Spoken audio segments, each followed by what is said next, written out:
Hello, welcome to the Analyst at the Ashes with me, Simon Hughes, and Simon Mann is back. I am back. You're here, but you didn't bring us any better luck, though. Well, I don't think it was my fault. Do you, Yoz? I think the die was cast before this day's play. You did well, actually, to come back from the hotel, from your hotel bed, because it wouldn't have made you feel any better watching that today. No, I expected it. I have to say, I've seen this rodeo before, if you like. People say it's not my first rodeo. This is the rodeo I've seen many times before. When a team is on top and they're better than the opposition, which Australia are here, they can just grind them down, can't they? And just, it's almost cruel watching it in a strange way. And you have to just suck it up as a fielding side, as a bowling side. Obviously, there are things you can do or try to do, but there are points in Test matches, and it's happened for 150 years, where you have days like that where the opposition just says, right, I'm going to shut you right out of this game. And that's what Australia did today. And of course the crowd loved it as well, because it was the two local boys who did it, Travis Head and Alex Carey. Christmas has come early for the Adelaide people, not only celebrating one but two local boys hundreds, and could be a third tomorrow with Alex Carey on 52 not out. He could make it 200 in the game, and then celebrating an Ashes retention as well. So it is the Christmas test here. It's been dubbed the Christmas test, and they'll be opening their presents perhaps on Sunday, won't they? With a glistening Ashes urn, or replica, in the middle there. I mean, just to give you the sort of bare facts about the state of play. Surely England are down to 0%, aren't they? Well, not quite, actually. Betfair suggests that at the start of play, Australia 85%, when England managed to actually, in the end, do quite well to get 286 all out with that last pair of wickets putting on over 100. Then it was up to 81%, or down to 81% for Australia, and England had a 14% chance of victory. So that's sort of 9-1, I suppose you'd say, when England went back to bowl. They had to strike early. They had to do something, really impactful, really dramatic to get back into the game properly, and they did get that one wicket of Weatherald early on, which actually wasn't out because it was not reviewed. It was the one mistake Australia made today, not to review that LBW decision, which pitched outside leg. But anyway, he was on his way.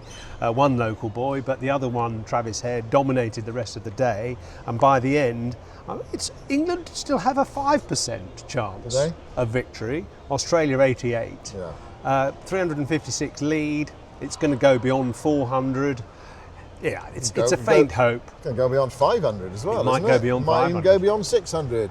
Who knows? Australia can just bat and bat and bat. They're 2-0 up. They only need to draw, remember, to win the Ashes. That's true. And just go back to what India did to England in the summer at Edgbaston, when they set them 608 to win the game. And people saying, they batted on too long. Why don't they declare?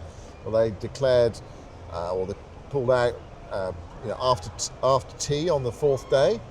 So in theory, England could have battered out the game because the pitch was flat, but India knew, they're just that mental disintegration. They knew that they could just challenging them in a way that they don't like to be challenged, and they took 3 wickets that night, and they bowled them out quite comfortably the next day. So that's another way of doing it. They could just go on and on and on and on.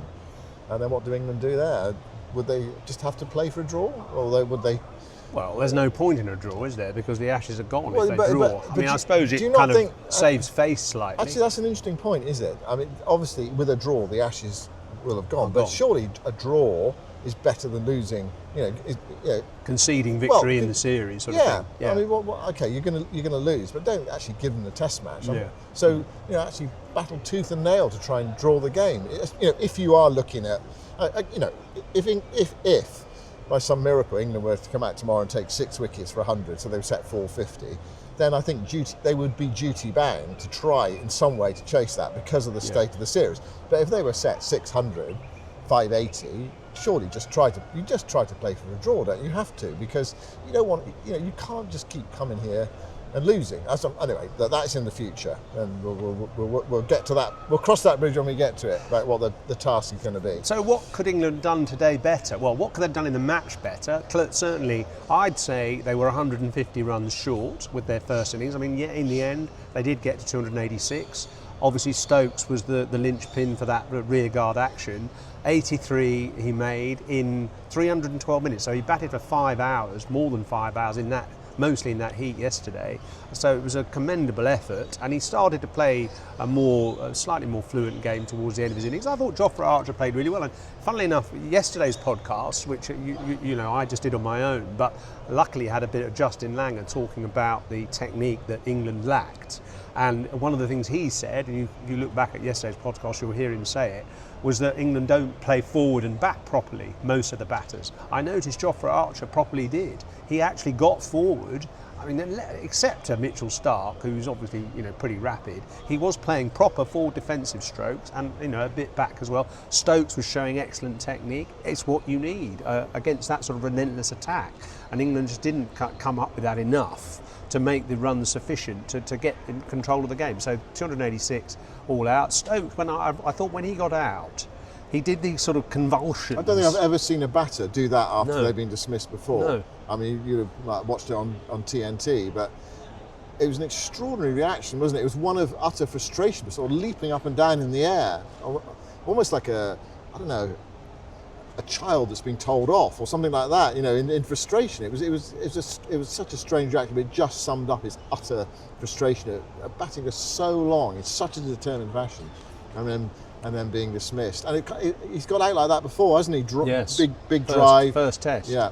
Bowled in through the gate by Starc. Good bit of bowling. I mean, Starc is such an impressive man, isn't he? That even on had a tiring day yesterday, he was back on it this morning again with the second new ball, full speed. Bowling really energetically and getting that one through Stokes' defence. And I felt that gesture from Stokes was almost like an admission. Right, that's it. Ashes are gone here. I've done my best. I've done as much as I can. We're only going to get a few more runs from the last wicket. We haven't got enough. Australia are going to probably take control, and they did. Yeah, and there was something inevitable about that. What was interesting is that Australia's lead at lunch on the third day was very similar, and the position in the game was very similar to England's position at Perth in the first Test match. England were 99 ahead then. Australia one wicket down. Australia were just over 100 ahead here with one wicket down. But you just knew that the story was not going to repeat itself. Sometimes when it comes to cricket, you can just get, and you watch a game, and you've watched a lot of cricket, you just get a feel for how a match is going to go, and you just knew that England were not going to be able to force the issue in the way that Australia were able to force the issue. And I think there's a couple of reasons for that, just to sort of go into that in a bit more detail. One is the pitch is pretty flat, actually. I mean, it is a good pitch to bat on. England should have made 450, so should Australia in the first innings. The fact that they didn't was largely due to batsman error, but also you felt Australia were going to take the game away because England's bowlers just are not disciplined enough. So Jason Gillespie, the former Australian fast bowler, explains a little bit about why England's bowlers are not as efficient, as precise, as accurate as Australia's bowlers. But it is clear, isn't it? I mean, Archer has good control. He's quite consistent. I don't think he bowled particularly well today, but he has been someone who's been able to exert some kind of control, and he doesn't go for many runs. The others just can't maintain a consistent line and length enough times. Bryden Carse has bowled mostly fairly poorly. He bowls both sides of the wicket. I think he struggles actually, particularly to bowl to Travis Head. He goes round the wicket. And because he's a natural outswing bowler to right-handers, in-swingers to left-handers, he starts the ball too wide outside off stump. And that gives Travis Head natural width, which he loves, to hit through the offside. And then Carse goes too straight and it's hit through the leg side, and he can't keep the length consistent either. Josh Tongue is a more, I suppose, aggressive bowler, a little bit more consistent, but again, bowls quite short. And if you just look at the way the Australians bowl, they try and get you forward all the time. Hardly a cut shot is played by English batsmen against these Australian bowlers, except when they go deliberately short. Someone like Cummins, Scott Boland, amazingly consistent. Ricky Ponting mentioned on air this morning, his first 3 spells that he bowled in the match, every first ball of that spell was on a perfect line and length. And what they do, the Australian bowlers, is they sort of identify what length is necessary to hit the top of the stumps, and they stick to that. So they have over like after over. a mental little shoebox in it's their head. Yes, I mean, actually, we should hear from Jason Gillespie, because Jason's been on TNT, and of course TNT have the live coverage of this series back at home. You can get to TNT, as I've said many times before, on Sky, Virgin Media or EE, and of course you can also get it streamed on Discovery Plus as well. You do need a subscription though, and you have to be at least 18, and terms and conditions apply. And Jason's been one of the Australian pundits who's been on TNT. He was a fantastic bowler. He took 259 test wickets in a 10-year career, in partnership mostly with Glenn McGrath, and he was very good at that relentless line and length. And so he talks about why Australian bowlers are so consistent. Firstly, what was your impression of England's bowling today generally? Generally, I find England can be quite impatient with the ball. Now, I don't know if that's led by the captain and coach or led by the bowling group, but they just seem to pivot and change plans constantly. There's almost a bit of a scattergun approach. There's a lot of short stuff, a lot of wide stuff, a lot of full stuff. There's just no hitting that, what I refer to as the shoebox on a good length. And I think the last test match up at the Gabba, there was a really good analysis of Michael Niso bowling to Ben Stokes from around the wicket with Alex Carey up the stumps, and they showed basically a rectangle on the pitch, and he just bashed away. And where Australians get that from, and you have to do that in first class cricket in Australia with the Kookaburra ball. After the initial 15-20 overs, with the Kookaburra ball softening and the seam not being as pronounced, you just need to lock in and be really disciplined and really patient on that off stump, fourth, fifth stump line, about the bail height, and just hang in there and hang in there and hang in there. And you do that through repetition, through practice, and you challenge yourself at practice to keep hitting those lines and lengths, and that's how you improve. You don't get better by bowling less, so you just need to just drill that into your routines whenever you're bowling at practice. And it's noticeable that the Australian bowling yesterday was very disciplined. I mean, some of the best Australian bowling I've seen for a long time, probably since your day, with you and Glenn McGrath. Were you impressed by them? I mean, their discipline, their commitment, their kind of pressure, intense pressure was impressive. Yeah, absolutely. And it is just that relentlessness. It's about, we refer to it as ruthless simplicity. You just do the simple things as well as you can for as long as you can, and you'll create something. Whether off the pitch or through the air, something might happen. It might just hit a part on the wicket of the surface that does something, and create that opportunity. So do you think that England's experiment in county cricket, you spent a bit of time in county cricket yourself, coaching, etc. Do you think our experiment with the Kookaburra perhaps was worthwhile? And can England bowlers bowl like the Australians? Look, they can, but it's practice, and that's what I was saying before. I'm not sure if they're patient enough to be able to just come in and just be relentless on that line and length. And that's how you bowl in Australia, and you bowl like that in Australia because you have to. Because if you don't do that, you won't have an impact with the ball. You won't get picked, basically. And you won't get picked because you need to be consistent. You need to be disciplined. That's the statistics show. That's how you get most modes of dismissal. Is that top of off and fourth stump. That's where you go for the least amount of runs and you create the most opportunities to take wickets. Of course, Jason Gillespie has coached in English cricket at Sussex and Yorkshire, and he has lots of experience in county cricket, and I think his views are valid. And I was trying to think what other bowlers England could have picked. Actually, one was a man he has managed, Ollie Robinson, in the past, who does maintain that kind of nagging line and length, but he's out of favour, probably justifiably. There are obvious alternatives in the seam department for England. They brought, I suppose, their philosophy here was to bring fast bowlers who were aggressive and attacking and would take Australia on with pace. But actually, as many of us mentioned before the tour, Australian pitches are not necessarily as receptive to pace as they were, and someone like Boland or Cummins as well brilliantly this game, who's quick but not express. That accuracy and that nagging relentlessness is more effective than pace, it seems. Yeah, I go back to something that Steve Smith said before the series, and as I said, with all Australian comment or sledge or whatever you want to say, it wasn't really a sledge, it was more an observation for Steve. There's always a grain of truth in it. He was saying that have England picked the right attack for our conditions now? They've gone pace, but actually, is that relentless line and length type bowling what you need here now? He's kind of sort of tossed it out there, really, just to put a bit of doubt in English minds. And actually, as it's turned out, there is more than a grain of truth, isn't it? That I thought Gus Atkinson would bowl well here. I thought he was the type of bowler that would bowl well in these conditions. Yes. You mentioned Ollie Robinson. Yeah, he's persona non grata. His test record is very good, and there's that enduring image of him backing away in the last wicket in the last test match, which confirmed England's defeat in Hobart. Matthew Potts is, I suppose, that sort of bowler, isn't he? He's in the squad.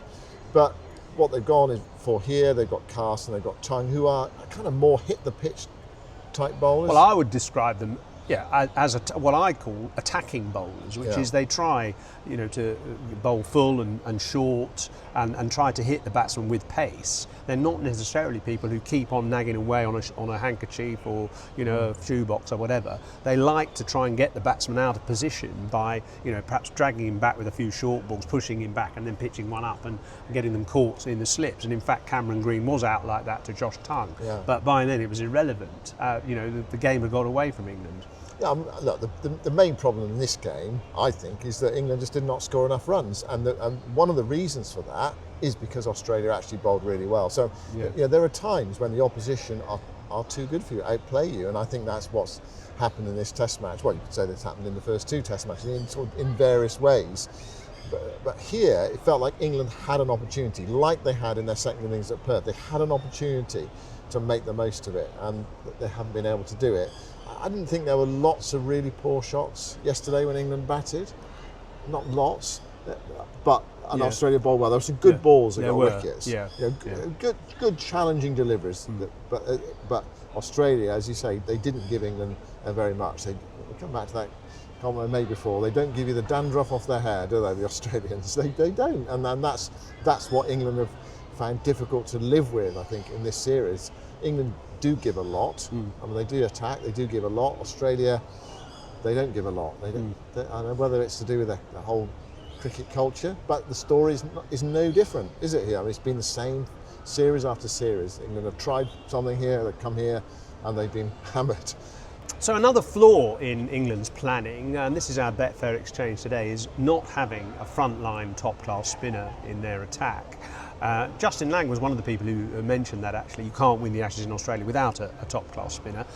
Nathan Lyon actually hasn't had a big impact on the series so far. He didn't bowl barely an over in Perth. He didn't even play at the Gabba, but he has had an impact here. He took those two early wickets and then held an end tightly while the faster bowlers rotated at the other end. So he's already had an influence. I'm sure he's going to have a big influence in England's second innings because the ball is turning.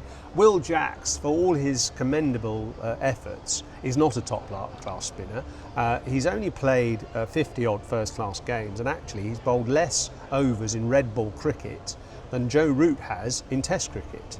So that shows his inexperience, and he just couldn't be relied on to keep control. He bowled, I think you described it as a couple of times, a wretched delivery, which was so short that the batsman had too many options, and in the end probably only hit it for one. But his line drifted down the leg side quite a bit to the left-handers. He dropped short every so often. He spun the odd ball. He got a wicket with a long hop to Khawaja. In fact, he's got him out twice in the game, hasn't he? But just there was no control there at all. And it laid bare England's reliance on Shoaib Bashir and the blind faith they've shown in him, because he was deemed not selectable, which made Jacks have to stand in to do his job, and he's just not up to it. Yeah, for me, one of the flaws in England's planning for this series, kind of like one of the planks, if you like, or one of the foundations of the building, has been the emphasis on Shoaib Bashir as a spinner for this series. I felt for a long time actually watching him bowl and watching teams play against him, that it was wishful thinking. It was a wishful thinking selection, and I think it's been proved right here by the fact that when we get to the Adelaide Oval and get a pitch that everyone said was quite dry at the start, you don't play Shoaib Bashir. Look, there have been a few circumstances that have led to it. His finger injury at Lords, which has put him out of the game. When he's come back and bowled, he hasn't bowled particularly well by all accounts. The Lions game, for example, the game at Lilac Hill. But I always felt it was just so much of a punt. I mean, it's not the first time I've said it on this podcast that he's going to the sort of bowler that might be fine in 2 more Ashes tour's time. In 8 years when he's learned to bowl, when he's learned his craft. It's not his fault at all, I don't think. You're not going to turn down being selected for England, are you? You just go, yeah, of course, I'll go with it. But does he really feel that confident? Does he really feel that he's ready? I don't blame him at all. It's a lot to ask of a young spinner. And we get here, we're in this situation where England would love to have a bowler that can hold. I mean, I love actually watching Lyon bowl because he doesn't give you very much either. He really does hold, doesn't he? If he's not taking wickets, he does hold. He doesn't go around the park, and that you can see batters are wary of him when they're up against him. They know he's a crafty old fox, and England just lack that. But I suppose the question is, so if not Shoaib Bashir, who should they have been focusing on? Because there aren't loads of obvious candidates, but there are better spinning options than Will Jacks, who's gone for a gallon twice in the game, and that's the first time it's happened in Ashes cricket since someone called Shane Warne went for a gallon in both innings in 2005. But he did take 12 wickets in the match.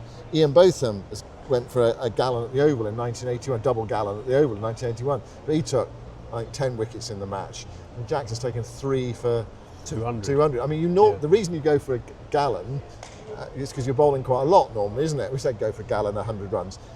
The reason you go is you're bowling a lot, but Jacks hasn't bowled that many overs to go for a gallon in both innings. No, 5 and over on average. He's basically like 3 for 200 off about sort of 38 overs.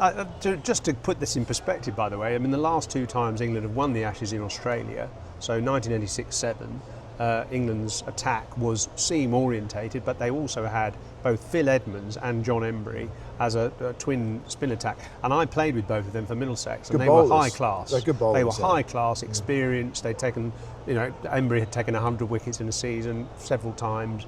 They were really reliable bowlers who could both bat actually as well, and they were also excellent fielders, in fact. So they had all-round skills. And then, of course, in 2010-11, it was Graham Swan. And by the way, I noticed when Swan made his Test debut, which was in 2008.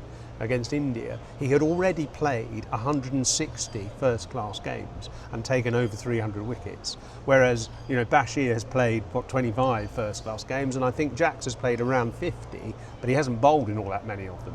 Just a question for you, Jos. Do you think England should have, inverted commas, gambled and played Bashir anyway here? No.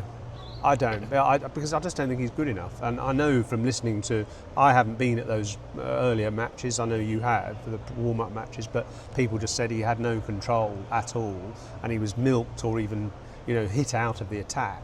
I just think it would have been unfair on him actually to expect him to have any control. I just think that the selection was wrong, and I said it right along 6 months ago. Yeah. Why didn't they invest more time in Tom Hartley, who played in India and did quite well, or stick with Liam Dawson, who is the most, or Jack Leach. I mean, Jack Leach got targeted here the last time he toured, so maybe he was past it, although he'd had a good season with Somerset, took 50 odd wickets for Somerset. Liam Dawson to me is the kind of old, gnarled old spin, not that old, but very steady bowler who can also bat and field, so he can have a role in different ways. And I would have trusted him much more. Yeah, well, I think what happened there was that he bowled at Old Trafford in that second innings, and he did not impress. And he did not impress Ben Stokes. They talked about bounce, didn't they? Wanted bowlers with spinners with bounce, and the trouble is Dawson is quite a low, slingy sort of spinner who doesn't get much bounce. Yeah, and that was the problem. And they also wanted him, I think, to give it a bit more air at Old Trafford and bowl into the rough outside the left-handers off stump, and he didn't, he couldn't, whatever. And he was jettisoned. But then no one won at Old Trafford all last season. All the county matches were drawn. That Test match was drawn. It was a very flat pitch, so you just wonder whether the wrong conclusion was drawn. Having said that, this is a pretty flat pitch as well. Look, Bashir has got to just play. I'm not saying he's a terrible bowler. He might be a test bowler in 4 years' time, but to expect him to learn his craft at international level and only bowl a few overs here and there because it's a seam-dominated attack is just farcical. He needed to play 4 seasons of county cricket, proper cricket, and be told that whichever county he ends up at should be told to pick him. And be encouraged to pick him if possible. But so the whole thing has been a bit of a schmozzle, really. Yeah. No one tells a county to pick anyone. I mean, you can encourage them, can't you? But you can't tell them to pick anyone. It's a part of the mess, I think, isn't it? That it's one part of the mess that England have. That everything's unfolded as a result of that in this Ashes series, and it's nearly done, isn't it? They've got a huge lead, Australia, 350. It's going to be, it looks like it's going to be 500. Can you go back to the hotel, please? Just go back and stay there. We don't want you anymore. No, listen, of course not. It's great to have you back, actually. And I think it was a glaring admission by England, the way this game has gone, that the 3 people put up for the media over the last 2 days. The first day it was David Saker, the bowling coach. The second day it was the assistant coach, Marcus Stopic. Today it was the spin coach, Jeetan Patel. No player dare face the media at the moment, and in a way I sort of understand why, because it hasn't gone well. Yeah, I mean, you normally speak to a player when they've had a good day, but there haven't been that many of those for England during the whole series as well. It's a sorry mess. I'm sure there are a lot of England supporters who are even getting even angrier as time goes on. When you come here, I think I've seen it so often. You get to a stage of kind of just acceptance. You can see how it's going to unfold. You can see Australian dominance. You can see how sort of tough they are in their own conditions. They kind of know how to play it, and I think you have to also as well, especially yesterday with their bowling. I think you have to almost sort of take your hat off to them and say well played, because I think that was really good yesterday in that heat. It was an object lesson in how to bowl on a pretty flat pitch. Yeah, in 40 degrees. Yeah. And you've got a guy coming back, and hasn't from injury. So that's another thing as well. People say, you've got to play lots of preparation, lots of practice matches. But Cummins hadn't bowled for 5 months. He took 3 for 68, and bowled really well. At the end, I did think he, at the end of the day's play, he looked a bit shattered, didn't he? I'm not surprised. Today, I would have been. I mean, he would be so stiff today. Yeah. So, but he still came out and bowled. Look, so where are we? We've got 2 days left of this Test match. What are the Ashes odds? Well, 99. That is 99-1. It's 99-1. 99-1. Yeah. Why is it 1?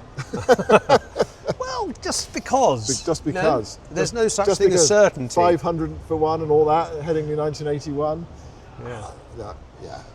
No, it's not good. Listen, I'll tell you what though, you mentioned the fans, and the Barnyard have been fantastic. They've turned up every day cheering and singing and chanting and so on and encouraging. And is there anything for them to look forward to? Well, it's better than the time England were 3-0 down in 2006-07, when they all arrived in Melbourne, some of them having not been on the tour, arriving to see England retain the Ashes, having won it in 2005. They arrived in 2006-07 after 3 tests, thinking, it'd be great, the series would be building to a climax. England had already lost the Ashes 3-0, and they got to Melbourne and it was snowing. Whereas this time in Melbourne, the forecast is quite good. So at least those people who will be arriving for the final 2 Test matches might at least get a bit of decent weather. Yeah, I know a few people who are coming out for Melbourne and Sydney. I mean, I do feel sorry for them. I think there is a feeling that it could have been different this time, but clearly it has not. Back to the drawing board. How to win in Australia.